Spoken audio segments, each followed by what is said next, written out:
അവളുടെ ഉപബോധ മനസ്സിൽ. പക്ഷേ സച്ചു സച്ചു എന്നൊരു നാമം മാത്രമേ ഉള്ളൂ. ഞാനാണ് അവളുടെ കുഞ്ഞിൻ്റെ അച്ഛൻ എന്നാണ് അവളുടെ വിചാരം. ഇതെല്ലാം പിന്നെ ഡോക്ടറുടെ ട്രീറ്റ്മെൻറ്റ് കൂടിയാണ്. അദ്ദേഹം നിരന്തരം അവളെ എങ്ങനെ പഠിപ്പിച്ചു വെച്ചിരിക്കുകയാണ്.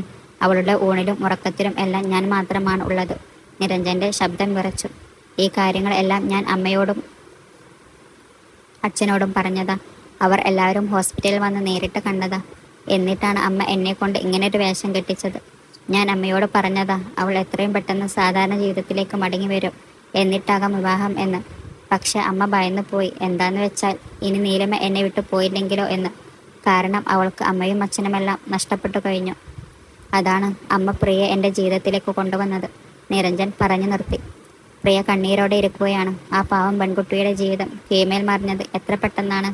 തന്നെപ്പോലൊരു പെൺകുട്ടിയാണ് നീലിമയും. അവളും ഇപ്പോൾ അനാഥയാണ്. സഹോദരൻ ഉള്ളത് ജയിലിലും. അവൾക്കിത് 9ാം മാസം ആണെന്ന് ഡോക്ടർ പറഞ്ഞു പ്രിയ കേട്ടിരുന്നു. പ്രിയക്ക് കരച്ചിൽ അടക്കാൻ കഴിഞ്ഞില്ല. നിരഞ്ജൻ എത്ര പാവമാണെന്നു പ്രിയ ഓർത്തു. ഇതൊക്കെ കൊണ്ടാണ് ആ പാവം തന്നെ അകറ്റി നിർത്തിയത്. ആ കൂടെയുള്ള സ്ത്രീ ആരാണെന്നറിയുമോ നിനക്ക്? അവൻ പ്രിയോട് ചോദിച്ചപ്പോൾ ഇല്ലെന്ന് അവൾ തലയാട്ടി. അത് അവളെ റേപ്പ് ചെയ്ത പയ്യൻ്റെ അമ്മയാണ്. അവർ ആണ് നീലിമയെ ശിക്ഷിക്കുന്നത്. സ്വന്തം മകൻ്റെ കുഞ്ഞല്ലേ അവളുടെ വയറ്റിൽ വളരുന്നത്. അതാവും അവർ നീലിമയെ നോക്കുന്നത്. എങ്ങനെയാണ് അവർ അവിടെ അരിഞ്ഞു വന്നതെന്ന് എനിക്കറിയില്ല, അവൻ പറഞ്ഞു. ഇനി നീലിമക്ക് മറ്റൊരു ജീവിതം ഉണ്ടോ ഏട്ടാ? പ്രിയ ചോദിച്ചു. ആര് സ്വീകരിക്കും പ്രിയ അവളെ? നീ തന്നെ പറ. നിരഞ്ജൻ പ്രിയയെ നോക്കി. ഏട്ടന് സമ്മതമാണെങ്കിൽ നീലിമയെ ഏട്ടന് സ്വീകരിക്കൂ, പ്രിയ അവളുടെ വിഷമം കടിച്ചമർത്തി പറഞ്ഞു. നിരഞ്ജൻ പ്രിയയുടെ മുഖത്തേക്ക് നോക്കി. അവൾ മുഖം താഴ്ത്തിയപ്പോൾ അയാൾ അവളുടെ താടി പിടിച്ചുയർത്തി. പ്രിയക്ക് കഴിയുമോ എന്നെ വിട്ടുപോകാൻ? അവൻ ചോദിച്ചു. കഴിയുമേട്ടാ. ആ പാവം പെൺകുട്ടിയുടെ കരച്ചിൽ എൻ്റെ മനസ്സിൽ തേങ്ങുന്നു, പ്രിയ പതറാതെ പറഞ്ഞു. നിരഞ്ജൻ അവരുടെ കണ്ണിലേക്ക് നോക്കി. ഇല്ല, എനിക്ക് കഴിയില്ല പ്രിയ. നിന്നെ ഇനി ഉപേക്ഷിക്കാൻ എനിക്ക് കഴിയില്ല. നീ എൻ്റേതാണ്. നീ നിരഞ്ജൻ ഇല്ലെന്ന് അവൻ ഉറക്കെ വിളിച്ചു പറയണമെന്ന് തോന്നി. പക്ഷെ അവൻ ശബ്ദിച്ചില്ല. തന്നെ നോക്കി നിസ്സഹായി നിൽക്കുന്ന പ്രിയയെ കണ്ടപ്പോൾ അവന് സങ്കടം വന്നു. ഏട്ടാ, നമ്മൾക്ക് കുറച്ച് നടന്നാലോ? ഇവിടെ ഇരുന്ന് ബോറടിച്ചു. അകലേക്ക് മെയ്യൂന്നി നിൽക്കുന്നവനെ കണ്ടപ്പോൾ അവൾ ചോദിച്ചു. പോകാം. രണ്ടാളും റൂം പൂട്ടി ഇറങ്ങി. ആ റിസോർട്ടിൻ്റെ ഓരോ ഭാഗത്തും കൂടി ഒരുപാട് നടക്കാനുണ്ട്. ഒരുപാട് ആളുകൾ വിശ്രമിക്കുന്നുണ്ട്. എല്ലാവരും സന്തോഷത്തിലാണെന്ന് പ്രിയ കണ്ടു. തങ്ങളെപ്പോലെ വിവാഹം കഴിഞ്ഞു വന്നവരാണ് ഏറെയും. കുറച്ച് നടന്നപ്പോൾ ഒരു ചെറിയ കോവിൽ കണ്ടു അവർ. അവിടെ നിന്ന് ആകും സുപ്രഭാതം കേട്ടതെന്ന് അവൾ ഓർത്തു. ഒന്ന് കയറിയാലോ ഏട്ടാ? നമ്മൾക്ക് ആ കോവിലിൽ ഒന്ന് കയറാം. രണ്ടാളും അവിടെ കയറി പ്രാർത്ഥിച്ചു. രണ്ടാളും ഒരു ബെഞ്ചിൽ ഇരിക്കുകയാണ്. നേരം ഒരുപാടായിട്ടുണ്ടാകും. എന്തൊക്കെ പറയണമെന്നുണ്ട് അവൾക്ക്, പക്ഷേ കഴിയുന്നില്ല. നിരഞ്ജനം ഓർമ്മകളിലൂടെ സഞ്ചരിക്കുകയാണ്.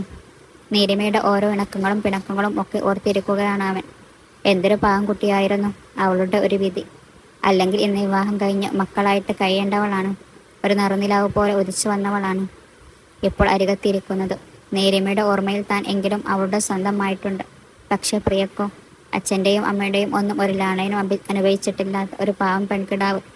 ഒരുപാട് പ്രതീക്ഷകളോടെയാണ് തൻ്റെ ജീവിതത്തിലേക്ക് വന്നത്. അവൾ തൻ്റെ ഇരു കൈയും കൂട്ടിപ്പിടിച്ചു തന്നോട് യാചിച്ചു അവളെ ഉപേക്ഷിക്കരുതെന്ന്. അതോർത്തപ്പോൾ നിരഞ്ജൻ്റെ ഇടനെഞ്ച് വിങ്ങി. എങ്ങനെ ഈ പാവം പ്രിയയെ ഉപേക്ഷിച്ചു പോകാൻ കഴിയും തനിക്ക്? ഒരു വാക്കുകൊണ്ടോ നോക്കുകൊണ്ടോ പോലും താൻ ഒരിക്കൽ പോലും ആരെയും ചതിച്ചിട്ടില്ല. എന്നിട്ടും തൻ്റെ വിധി ഇങ്ങനെ ആയിപ്പോയല്ലോ എന്നാണ് പ്രിയ ചിന്തിച്ചത്. പക്ഷേ താൻ മൂലം തൻ്റെ ഏട്ടൻ വിഷമിക്കാൻ പാടില്ല എന്ന് അവൾ മൂർച്ചപ്പെടുത്തി. ഏട്ടാ, ഹോസ്പിറ്റലിൽ പോകണ്ടേ? ആ കുട്ടിയോട് സംസാരിക്കണം. ഏട്ടനെ കാത്തിരിക്കുകയാകും പാവം. പോകാം പ്രിയ. അവൻ അത് പറഞ്ഞുകൊണ്ടിരുന്നപ്പോൾ അവൻ്റെ ഫോൺ ശബ്ദിച്ചു. നോക്കിയപ്പോൾ കോവിലകത്ത് നിന്നാണ്. രേണുവും അരുന്ധതിയുമായിരുന്നു. ഏട്ടാ, ഒന്ന് വീഡിയോ കോളിൽ വന്നേ. ഞങ്ങൾക്ക് ഏട്ടത്തെ കാണാഞ്ഞു. ആകെ ഒരു വിഷമം. രേണുവിൻ്റെ ചുണുങ്ങിയുള്ള സംസാരം കേട്ടപ്പോൾ പ്രിയ ഒന്ന് മന്ദഹസിച്ചു. നിരഞ്ജൻ കാൾ കട്ട് ചെയ്തു. എന്നിട്ട് അവരെ വീഡിയോ കോൾ കണക്ട് ചെയ്ത്. ഏട്ടത്തി, ഏറ്റു ഒരു സുഖവുമില്ല. ഞങ്ങളെല്ലാവരും ഇവിടെ വെറുതെ ഇങ്ങനെ ഇരിക്കുക. ഏട്ടത്തി ഉണ്ടായിരുന്നെങ്കിൽ ആ സൗന്ദര്യമെങ്കിലും ഞങ്ങൾക്ക് ആസ്വദിക്കാൻ പറ്റുമായിരുന്നു. രേണു, നീ എന്തൊക്കെയാണ് കുട്ടി പറഞ്ഞു വരുന്നത്? അമ്മ ശാസിക്കുന്ന നിരഞ്ജനും അവളും കേട്ടു. ഞാൻ നേരത്തെ അങ്ങോട്ട് എത്തും മോളെ. എല്ലാവരും എന്തെടുക്കുന്നു? ഇവിടെയുണ്ട് ഏട്ടത്തി. വരാന്തയിൽ ഇരിപ്പുണ്ട്. ഏട്ടത്തി എന്തെടുക്കുന്നു? വെറുതെ ഇരിക്കുക. ഏട്ടനുമായി സംസാരിച്ചു. അത് കേട്ടപ്പോൾ അരുന്ധതിയുടെ മുഖം പ്രകാശിക്കുന്നത് നിരഞ്ജൻ കണ്ടു. ഓക്കെ ഏട്ടത്തി, എന്നാൽ ഞങ്ങൾ പിന്നെ വിളിക്കാം. രേണു കാൾ കട്ട് ചെയ്തു. ചെറിയ പൊടിക്കാറ്റുണ്ട്. നമ്മൾക്ക് റൂമിലേക്ക് പോകാം പ്രിയ. ശരി ഏട്ടാ. അവൾ എഴുന്നേറ്റു. രണ്ടാളും മെല്ലെ റൂമിലേക്ക് നടന്നു. എൻ്റെ സച്ചു എവിടെ? ഡോക്ടർ, എൻ്റെ സച്ചുവിനൊന്ന് വിളിക്കുമോ? നീലിമ നിർത്താതെ കരയുകയാണ്. അത് കേട്ടുകൊണ്ടുവന്ന പ്രിയയുടെ കണ്ണു നിറഞ്ഞു. നിരഞ്ജൻ കയറി വരുന്നത് കണ്ടതും അവൾ ഒരു കൊച്ചു കുഞ്ഞിനെ പോലെ കൈകൾ രണ്ടും ഇളക്കിച്ചിരിക്കുകയാണ്. സച്ചു, ഈ ഡോക്ടർ എന്നോട് പറഞ്ഞു നീ പോയതാണോ? എന്നിട്ടിട്ട് പോകരുതേ സച്ചു നീ. അവൻ്റെ ഇരു തോളിലും പിടിച്ചു അവൾ കുലുക്കി. ഇല്ല, പോകില്ല നീലിമ, നീ അടങ്ങി നിൽക്ക്. കുഞ്ഞിന് എന്തെങ്കിലും ക്ഷീണം വരും. അവളുടെ ഉന്തിയ വയറിൽ നോക്കി അവൻ പറഞ്ഞു. വാവ എപ്പോഴും എന്നെ തൊഴിക്കും സച്ചു.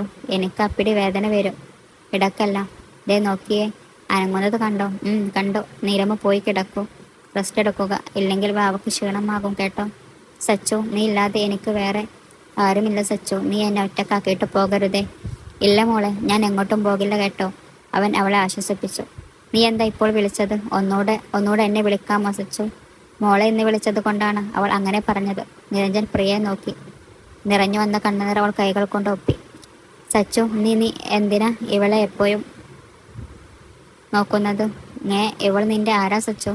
നീലിമയുടെ ശബ്ദം കുറച്ച് ഉച്ചത്തിലായിരുന്നു. നീലിമ എനിക്ക് വളരെ വേണ്ടപ്പെട്ട ഒരാളാണ്. ഞാനല്ലാതെ ആരാ സച്ചു നിനക്ക് ഇത്രയും വേണ്ടപ്പെട്ട ആൾ? പറ സച്ചു. അവൾ അവൻ്റെ തോളിൽ പിടിച്ചു ശക്തമായി കുലുക്കി. ആ നീലിമ, വിട്. എന്നിട്ട് നീ മര്യാദക്ക് കിടക്കു കുട്ടി. ഇവളെ ഇവിടെ നിന്ന് ഇറക്കി വിട്ടാൽ ഞാൻ കിടക്കാം. അങ്ങനെയൊക്കെ പറയാതെ നീലിമ. സച്ചു പറഞ്ഞില്ലേ സച്ചുവിൻ്റെ വേണ്ടപ്പെട്ട ഒരാളാണ് ഈ കുട്ടിയെന്ന്. ഡോക്ടറിൻ്റെ വാക്കുകൾ കേട്ടപ്പോൾ നീലിമ വീണ്ടും ദേഷ്യത്തോടെ പ്രിയയെ നോക്കി. ഏട്ടാ, ഞാൻ വെളിയിൽ നിന്നോളാം. അവനോട് സമാധാനം പറഞ്ഞിട്ട് പ്രിയ റൂമിൻ്റെ വെളിയിലേക്ക് പോയി. എന്തുകൊണ്ടാണെന്നറിയില്ല, കഠിനമായ ദേഷ്യമാണ് നിരഞ്ജനപ്പോൾ നീലിമയോട് തോന്നിയത്. പാവം പ്രിയ. അവൻ പിന്തിരിഞ്ഞു നോക്കി. സച്ചു, നീലിമ വിളിച്ചു. നീ ഇങ്ങോട്ട് നോക്കുകയാണോ? ദേ, ഞാൻ ഇവിടെയാണ് ഇരിക്കുന്നത് കേട്ടോ. അവൻ നോക്കിയപ്പോൾ അവൾ ഒന്ന് ഇളിച്ചു കാണിച്ചു. അവൻ അവളുടെ തോളിൽ പിടിച്ചുകൊണ്ട് അവളെ ബെഡിൽ കിടത്തി. നല്ല കുട്ടിയായിട്ട് കിടന്നുറങ്ങൂ നീലിമേ. നീ ക്ഷീണിച്ചാൽ വാവയും ക്ഷീണിക്കും കേട്ടോ. സച്ചു, നീ എന്നെ വഴക്ക് പറയല്ലേ, എനിക്ക് വിഷമമാകും. അയ്യോ, ഞാൻ നീലിമയുടെ വഴക്കൊന്നും പറഞ്ഞില്ലല്ലോ. നമ്മുടെ വാവയെ മിടുക്കനായിട്ട് കിട്ടണ്ടേ, അതുകൊണ്ടാണ് ഞാൻ പറഞ്ഞത് കേട്ടോ, അവൻ ആശ്വസിപ്പിച്ചു. കുറച്ചു സമയം നിരഞ്ജൻ അവളുടെ അരികത്തായി ഇരുന്നു. അപ്പോഴേക്കും അവളുടെ മിഴികൾ അടഞ്ഞു പോയിരുന്നു. അവൾ ഉറങ്ങിയെന്ന് മനസ്സിലായത് നിരഞ്ജൻ വേഗം വരാന്തയിലേക്ക് പോയി. അവിടെ ഒഴിഞ്ഞൊരു കോണിൽ ഇരിക്കുകയാണ് പ്രിയ. വാടി തളർന്നാണ് ഇരിക്കുന്നത്. ഒരുപാട് വിഷമം ഉള്ളിൽ ഉണ്ട് എന്ന മുഖം കണ്ടാൽ ആർക്കും വ്യക്തമാകും. അവന് ഒരുപാട് വിഷമം തോന്നി. ജീവിതത്തിൽ വീണ്ടും അവൾ തനിച്ചാകരുതെന്നാണ് അവൻ്റെ പ്രാർത്ഥന മുഴുവൻ. പ്രിയ തോൾ കൈവച്ചപ്പോൾ അവൾ വേഗം എഴുന്നേറ്റു. എവിടെ ഏട്ടാ നീലിമ? അവൾ അവൻ്റെ പിൻഭാഗത്തേക്ക് നോക്കി. മയങ്ങി ഇപ്പോൾ. പ്രിയക്ക് വിഷമമായോ? അവൾ അങ്ങനെയൊക്കെ പറഞ്ഞപ്പോൾ. ഇല്ല ഏട്ടാ, ആ കുട്ടി ബോധത്തോടെ പറയുന്നതല്ലല്ലോ ഒന്നും. പാവം, എനിക്കൊരു വിഷമവുമില്ല ഏട്ടാ. നമ്മൾക്ക് ഡോക്ടറിനൊന്നും പോയി കാണാം. പ്രിയ വരൂ. രണ്ടാളും ഡോക്ടറുടെ റൂമിലേക്ക് പോയി. കുറച്ച് സമയം ഡോക്ടറായിട്ട് അവൻ കാര്യങ്ങളൊക്കെ സംസാരിച്ചു. അന്ന് മുഴുവനും അവർ ഹോസ്പിറ്റലിൽ ചിലവഴിച്ചു. നീലിമ പിന്നീട് പ്രശ്നങ്ങളൊന്നും ഉണ്ടാക്കിയില്ല. എന്തായാലും നീലിമ റിക്കവർ ആകും എന്നാണ് ഡോക്ടർ ഇപ്പോഴും പറയുന്നത്. അങ്ങനെ ഒരു ദിവസത്തിനായി കാത്തിരിക്കാം എന്ന് നിരഞ്ജനം പറഞ്ഞു. നാളെ വൈകിട്ട് മടങ്ങും എന്നവൻ പറഞ്ഞു. എന്തെങ്കിലും ആവശ്യം വന്നാൽ വിളിച്ചാൽ മതി, ഇവിടെ എത്തിക്കോളാം എന്ന് ഡോക്ടറിന് അവൻ വാക്കുകൊടുത്തു. നല്ല നാളേക്കായി നമ്മൾക്ക് പ്രാർത്ഥിക്കാം നിരഞ്ജൻ എന്ന് പറഞ്ഞു ഡോക്ടർ അവരെ യാത്രയാക്കിയത്. നിരഞ്ജനും പ്രിയയും അത്താഴം കഴിച്ചതിന് ശേഷം റൂമിൽ വന്നു. ഉറങ്ങാൻ കിടന്നു എങ്കിലും രണ്ടാളും വെറുതെ കിടക്കുകയാണ്. നീലിമയെ എങ്ങനെയെങ്കിലും നിരഞ്ജനെ ഏൽപ്പിക്കണം എന്നാണ് പ്രിയയുടെ മനസ്സിൽ. അമ്മയോട് എല്ലാ കാര്യങ്ങളും തുറന്നു പറയണം, അമ്മയെ കൊണ്ട് സമ്മതിപ്പിക്കണം, അതാണ് അവളുടെ പദ്ധതി. ഒരു പക്ഷേ ഇവിടെ വന്നു കഴിഞ്ഞാൽ ഏട്ടനുമായിട്ട് അടുത്തിടപഴകി കഴിയുമ്പോൾ നീലിമ സ്വാഭാവിക ജീവിതത്തിൽ തിരിച്ചെത്തും എന്ന് ആണ് പ്രിയയുടെ വിശ്വാസം. താൻ വീണ്ടും തനിച്ചാകും, എന്നാലും സാരമില്ല, തനിക്കെന്നും തൻ്റെ ഗുരുവായൂരപ്പൻ തൻ്റെ ഉണ്ണിക്കണ്ണൻ തന്നെ ഉപേക്ഷിക്കില്ല. ആ ഉറച്ച വിശ്വാസത്തിലാണ് അവൾ. നീലിമ പ്രിയ ഇടയ്ക്ക് വിടാൻ പറഞ്ഞ ബഹളം കൂട്ടിയപ്പോൾ കണ്ട അവളുടെ മുഖമായിരുന്നു അപ്പോൾ നിരഞ്ജൻ്റെ മനസ്സിൽ. എല്ലാവരും ചെന്നും അവളെ ആട്ടിപ്പായിക്കുകയാണ് ചെയ്തത്.